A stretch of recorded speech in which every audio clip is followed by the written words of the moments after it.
une augmentation de 20% sur les taux de conversion. D'accord. Et on gagne 4 à 5 heures de temps par commercial par semaine. Qu'est-ce qui fait qu'on gagne et qu'on perd des ventes face à notre concurrent préféré ? Quels sont les retours les plus récurrents sur notre produit et comment on peut améliorer ça ? Productivité pour les équipes et business insight pour les dirigeants. Est-ce que c'est enfin comment ça fonctionne ? Si on faisait ça, on irait en prison. Bienvenue dans Cadia, les forces de vente augmentées, le podcast qui décrypte l'impact de l'intelligence artificielle sur la vente et la négociation. Nos experts vous livrent les stratégies, outils et retours d'expérience des dirigeants, managers et équipes de vente qui intègrent l'IA à leur quotidien. Bonjour à toutes et à tous et bienvenue pour ce nouveau Cadia, les forces de vente augmentées. Nouvelle semaine, nouveau Cadia, et qui de mieux que le fondateur d'un de ces outils d'IA destinés aux vendeurs pour nous en parler. Donc aujourd'hui, je reçois Paul Berlotti, le fondateur de Mojo, qui est un outil de Conversation Intelligence. Superbe. Tu vas pouvoir nous en dire plus. Ouais. Bon, en tout cas, ravi de te recevoir aujourd'hui pour Halifax, qui est aussi un de tes partenaires. Tout à fait.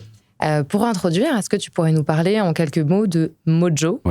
Qu'est-ce que vous faites exactement ? Donc, Mojo, on est une plateforme d'IA, Conversation Intelligence, comme tu le disais. Donc, ce qu'on fait, c'est qu'on analyse des interactions clients, que ce soit des emails, du rendez-vous terrain, de l'appel téléphonique ou de la visioconférence. On transcrit quand c'est de la voix, donc on met tout ça en texte. Okay. Et nos moteurs d'analyse, ensuite, vont permettre deux choses.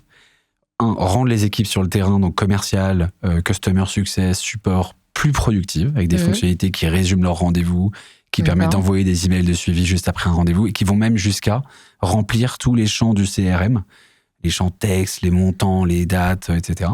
Et la deuxième chose que Mojo permet, c'est que comme on capte l'essentiel des interactions, on est capable de synthétiser des informations stratégiques qui viennent du terrain, qu'on peut distribuer aux dirigeants, aux équipes stratégie, pour qu'elles puissent prendre des décisions à fort impact. Donc, je te donne des exemples. Qu'est-ce qui fait qu'on gagne et qu'on perd des ventes face à notre concurrent préféré ? Quels sont les retours les plus récurrents sur notre produit et comment on peut améliorer ça, ou notre offre si on fait du service ? Quelles sont les objections les plus fréquentes ? Donc productivité pour les équipes et business insight pour les dirigeants. C'est une boîte qui existe depuis 5 ans. On a près de 500 clients partout en Europe. Des boîtes comme Doctolib, Bouygues Telecom, une filiale de La Poste qui s'appelle Pickup Services, ou des boîtes très tech comme Alan, Spendesk et autres. Alors, c'est très complet, la réponse que tu as faite, et ça me donne énormément de questions. Donc, pour éviter de se submerger, dans un premier moment, tu as parlé d'un côté tout ce qui est enregistrement des conversations et résumé des réunions. Ça, il y a déjà pas mal d'outils qui le font. Par contre, toi, tu viens l'upgrader en permettant de remplir directement le CRM, etc., de gagner du temps. Et sur le deuxième aspect, qu'on verra peut-être un peu plus tard, toutes les tendances qui sont très intéressantes, et notamment en termes de gestion de données. Mais pour commencer, il me semble que tu es passé par Doctolib. Et c'est aussi ton expérience qui t'a poussé à créer Mojo.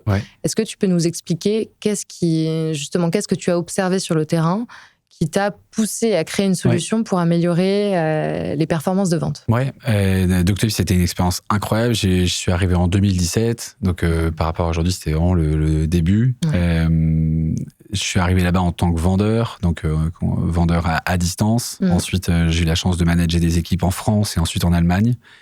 Et là-bas, j'avais 2 problèmes assez récurrents dans mon quotidien. C'était, d'une part, plus on recrutait des commerciaux, plus j'avais du mal à les faire performer individuellement au même niveau. Donc, il y avait quand même un sujet là-dessus. Et deuxième, les équipes produits, marketing, ou tous ceux qui n'étaient pas en contact direct avec les clients, mais qui ont besoin d'avoir l'info client, venaient régulièrement me voir, mes équipes, moi, pour avoir de l'input client. Alors qu'on avait un CRM, mais qui était vide. Donc, on a commencé à mettre de la rigueur sur remplir le CRM, ce qu'on faisait plus ou moins bien. Ça faisait perdre pas mal de temps aux équipes et on n'était jamais très satisfait du résultat. Et en fait, j'ai vu des boîtes aux US se lancer sur retranscrire des conversations et je peux rechercher des mots-clés sur ces sujets. Donc, je trouvais le truc extraordinaire. Mais en fait, ils le faisaient pas en Europe. Et pour la petite histoire, quand je leur ai dit je suis intéressé par votre solution, et ils avaient dit ok, vous êtes en France. J'étais en Croatie l'été dernier, et donc je me disais ok, il y a vraiment la place. De créer une solution qui s'adapte à ce marché où en fait en Europe il y a plein de langues différentes. Et des normes RGPD, je pense qu'on en parlera, qui sont très différentes des États-Unis. Et le deuxième, dans le go-to-market, dans la stratégie commerciale, de pouvoir parler la langue de ses prospects, de ses clients, de connaître la culture, est un avantage. On peut parler de tech, on peut parler de ce qu'on veut, c'est un avantage énorme. Oui, forcément. Donc voilà un peu l'histoire du début. C'est là où l'idée de Mojo est née. Je me suis dit, là, il y a la place en fait de créer, en tout cas, c'est ce que je pensais à l'époque. Je me suis pas trompé. Mais il y a la place de créer cet acteur. Et aujourd'hui, ce que je te disais, 500 clients, B2B. En 5 ans, fort développement. Fort développement, croissance super forte et qui s'est beaucoup accéléré avec l'avènement de la Gen AI qui maintenant habite l'inconscient, le conscient de tout le monde. Bien sûr. Sur cette partie CRM, puisque voilà, et d'ailleurs c'est le constat aussi qu'on fait à Halifax, c'est pas tellement utilisé en fait par les équipes parce que c'est chronophage, on l'utilise mal, ça prend du temps. Comment, toi, ton outil permet de gagner du temps, en fait? Est-ce que c'est parce que j'ai un outil à ma disposition qui va pouvoir enregistrer les conversations que je vais quand même faire le travail ou relire ou me servir du CRM? En fait, quand je te racontais notre proposition de valeur en 2 étapes, productivité, équipe et information stratégique pour les dirigeants, quand on est en cycle de vente, ce qui parle le plus aux dirigeants, c'est quand même d'avoir de l'info-terrain dont ils rêvent depuis des années. Et on leur a vendu ça avec les CRM, mais en fait, ça s'est jamais vraiment passé. Tout ça, c'est pas possible si les équipes sur le terrain n'acceptent pas d'utiliser Mojo. Et donc, pour qu'elles acceptent d'utiliser Mojo, il faut leur fournir un produit de rêve qui leur fait gagner du temps direct. Parce que sinon, tu te prends du change management très fort. Donc, il faut qu'en 1 minute, ils se disent « je peux plus bosser sans ». Et donc, par exemple, tu parlais du CRM. Moi, j'en suis convaincu, on peut raconter ce qu'on veut. Aujourd'hui, c'est pas un outil qui aide dans le quotidien les commerciaux. C'est pas vrai. C'est une grosse bibliothèque, mais si on la remplit pas... Ouais, et en plus, je pense que j'ai vu trop de très bons commerciaux performer sans rien remplir. D'accord. Donc, je pense pas que ça soit aussi... ça peut aider certains, mais en tout cas, j'ai vu plein de gens y arriver, être très bons sans remplir le CRM. Donc, c'est, je pense, vraiment un outil à destination des équipes dirigeantes. Ça aide pas suffisamment les commerciaux, sinon ils le rempliraient et s'en serviraient. Aujourd'hui, en prenant Mojo, les commerciaux, ils n'utilisent plus leur CRM. C'est-à-dire qu'ils n'ont plus besoin de faire de la saisie manuelle. Ils peuvent l'utiliser pour visualiser de la donnée et qui peut peut-être là les aider. Mais ils n'ont plus besoin de le remplir. Donc, c'est une vraie transformation. Un commercial, j'étais à Barcelone pour voir un de nos clients il y a quelques semaines, qui me disait, j'ai croisé un commercial dans le couloir qui me disait, j'ai gagné près de 15 heures de temps par semaine. Énorme. Je ne sais pas si on est à ce niveau-là. On va y arriver. Je pense qu'il exagérait peut-être un peu, ou alors peut-être qu'il bâclait un peu son travail, j'en sais rien. Mais en tout cas, je peux en toute confiance te dire, aujourd'hui, on a 4 heures de temps par commercial, par semaine, pour la majorité de nos utilisateurs. D'accord. C'est énorme, et c'est comme ça que tu deviens leur meilleur ami et qu'ils peuvent plus se passer de toi et que tu fournis de l'info ensuite aux dirigeants. D'accord. Oui, donc l'information, c'est plutôt pour les dirigeants, mais j'imagine que ça permet aussi aux commerciaux de peut-être rechercher une information, et aux équipes transverses, de rechercher une information sur un client, sans avoir besoin de passer des appels à droite à gauche pour avoir l'info. Et par contre, je me demandais, donc en termes d'IA, aujourd'hui, il y a plusieurs outils qui permettent déjà de retranscrire les conversations. J'imagine qu'il faut quand même l'accord du client en face pour pouvoir enregistrer. Bien sûr. Et de 2, est-ce que tu peux entraîner l'IA de Mojo pour te faire des comptes rendus qui correspondent vraiment aux attentes de tes équipes, de ton cas d'usage? Voilà, j'imagine que ce n'est pas les mêmes besoins entre un commercial grand compte et une petite entreprise. Alors, il y a commercial, il y a même, on a d'autres populations, des consultants qui peuvent utiliser Mojo. Évidemment, les besoins ne sont pas les mêmes sur les comptes rendus des conversations. Même un commercial, par rapport à des types de conversations, il n'a pas le même besoin.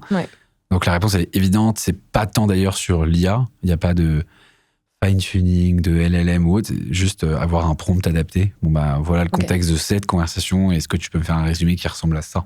D'accord. Donc ça, c'est possible sur Mojo, c'est de l'adapter par rapport à chaque type de conversation. Et ton point ensuite sur l'encadrement du consentement, c'est évident, tu peux pas enregistrer, en tout cas tu peux pas créer un business comme on est en train de le faire, où tu ne dis pas aux gens que tu enregistres les conversations. Et c'était même une de mes questions que je me posais au tout début de la boîte. Je me disais, comment les gens vont accepter, comment on va passer cette barrière-là? Et en fait, c'est pas un très grand sujet. Je pense que c'est une question que tout le monde se pose en utilisant Mojo. Est-ce que mes clients vont vouloir être retranscrits parce qu'on n'est pas obligé d'enregistrer les conversations, on peut juste les retranscrire. D'accord. Est-ce qu'ils voudront être enregistrés et retranscrits?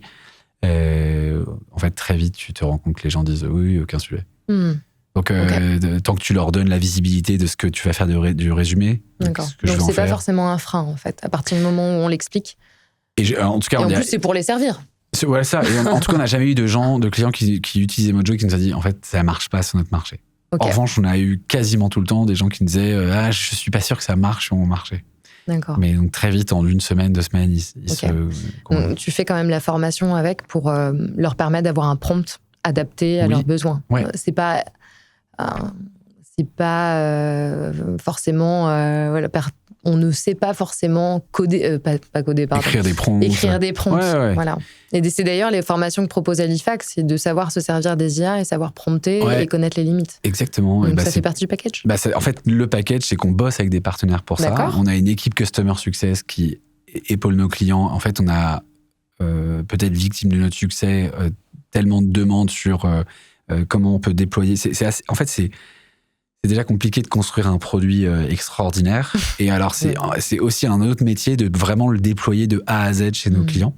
Et là-dessus, on est aidé par des boîtes partenaires. Halifax en fait partie, sur faire de ce qu'on a vendu une réalité chez le client. Et même s'il y a beaucoup de volonté chez les clients, parfois, il n'y a pas les compétences, pas l'ownership. Je pense que c'est un bon point. Tu parlais de boîtes start-up ou grands groupes, les PME start-up, tu vois, boîtes de 200, 300, même un peu moins de 1000 personnes, l'impulsion IA, elle se fait par le haut.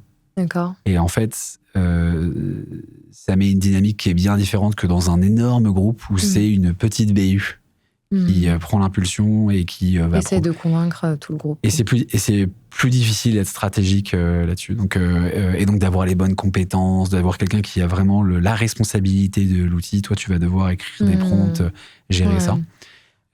Donc on est aidé par nos partenaires qui ont des très bons résultats parce qu'ils sont très souvent déjà chez les clients. Ouais, mais on en parlait justement avec un des autres invités sur la nécessité d'avoir des sponsors, des relais qui vont permettre à toute l'entreprise de pouvoir adopter ces outils et de bien les utiliser. Ouais, ok. Sur la deuxième partie, qui est particulièrement intéressante, je trouve, au niveau des insights que tu ressors en fait de toutes ces conversations récupérées. La première, en tout cas, qui me pose vraiment question, c'est moi, j'ai des conversations avec mes clients, j'ai des informations sur mes clients, sur un secteur particulier.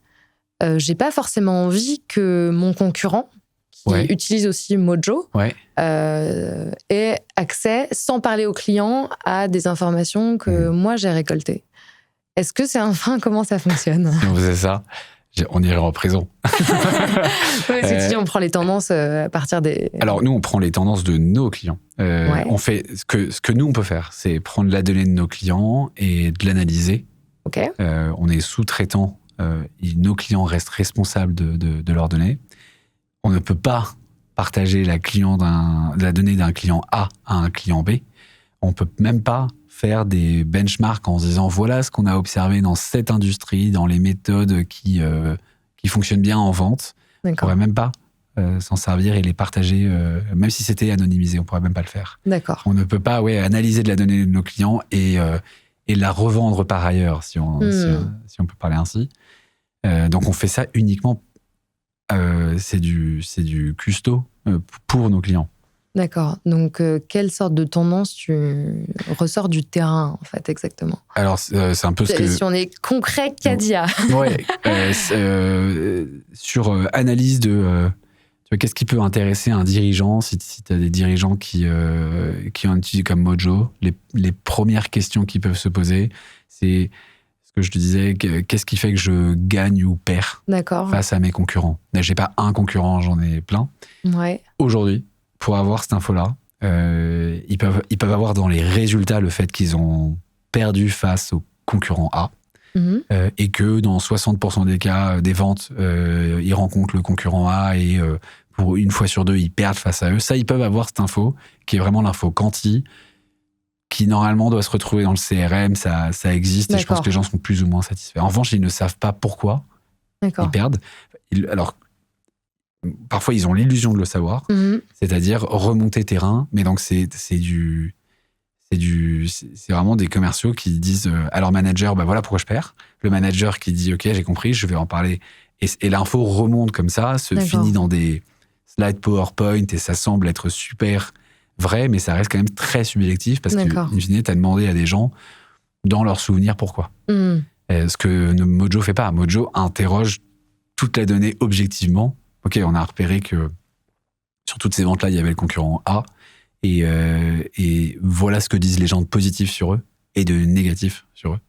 Donc là, tu sors en fait de l'environnement de la Conversation Intelligence, mais tu vas analyser d'autres données du marché globalement. On interroge toute la donnée qu'il y a dans Mojo, donc que ce soit des calls, des visios, des emails. Donc en fait, c'est de la Conversation Intelligence.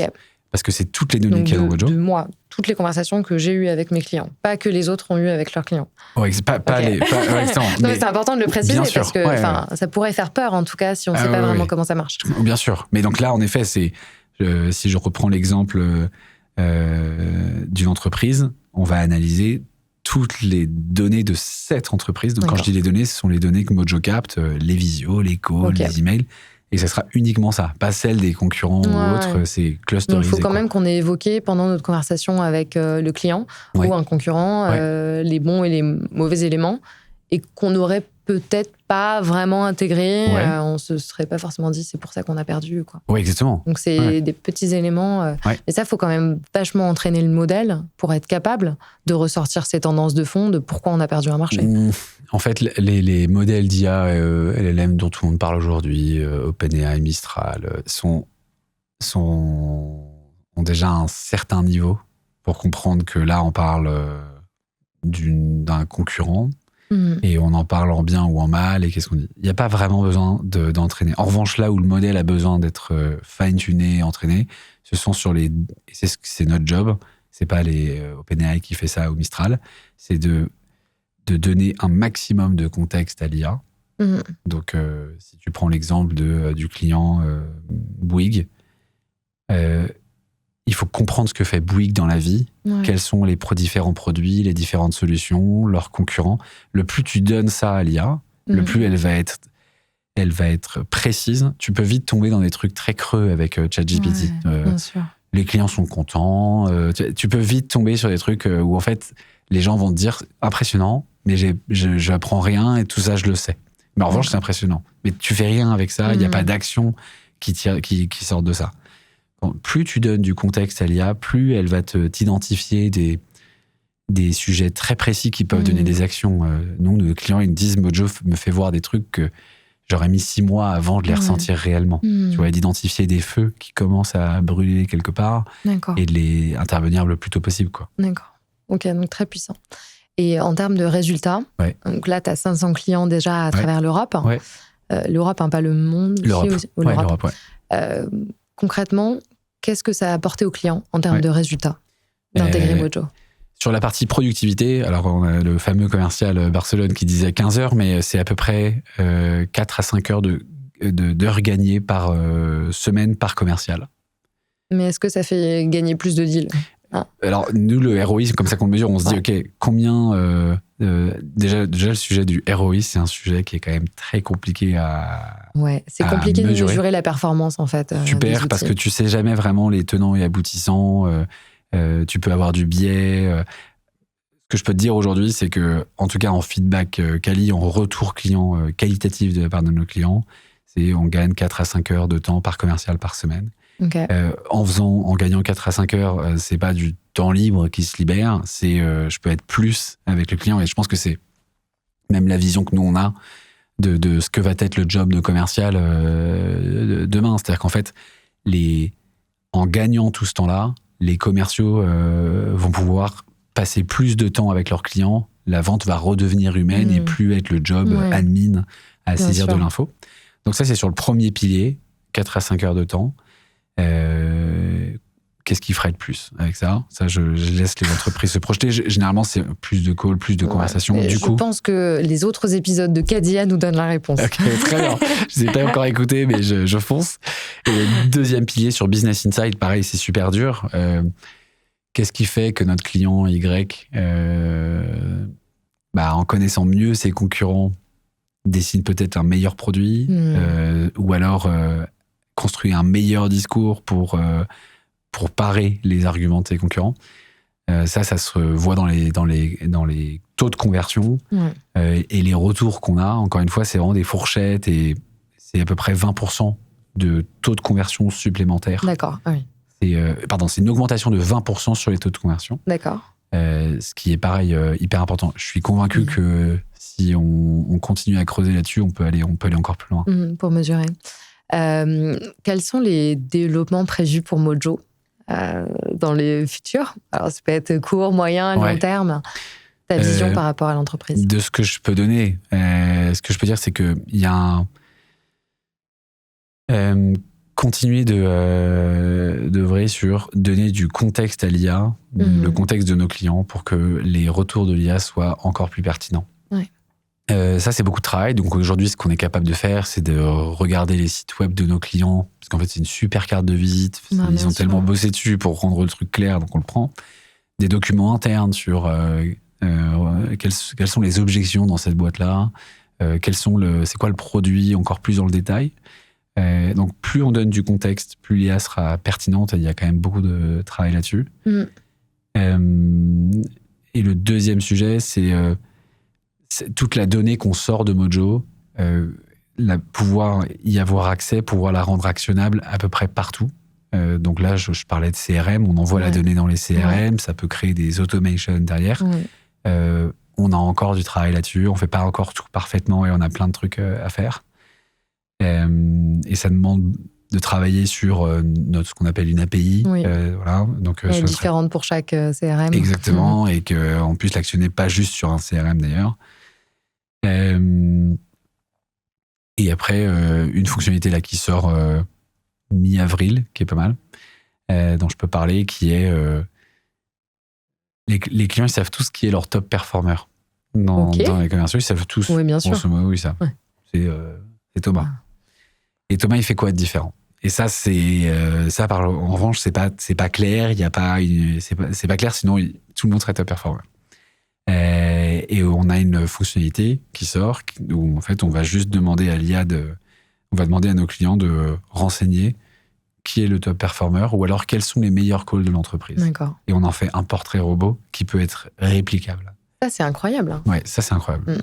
Et ça sort mi-avril, donc ça, je peux en parler. Oui, effectivement. Bravo déjà pour ce développement. Merci. Et ça me permet de faire le lien avec l'épisode précédent qu'on a enregistré avec Ludovic Legac d'Halifax, qui expliquait que on peut aussi déterminer dès le recrutement en fait la personnalité des vendeurs pour voir s'ils ont déjà les habilités naturelles à vendre. Et donc ça, couplé avec le profil du vendeur idéal. Waouh.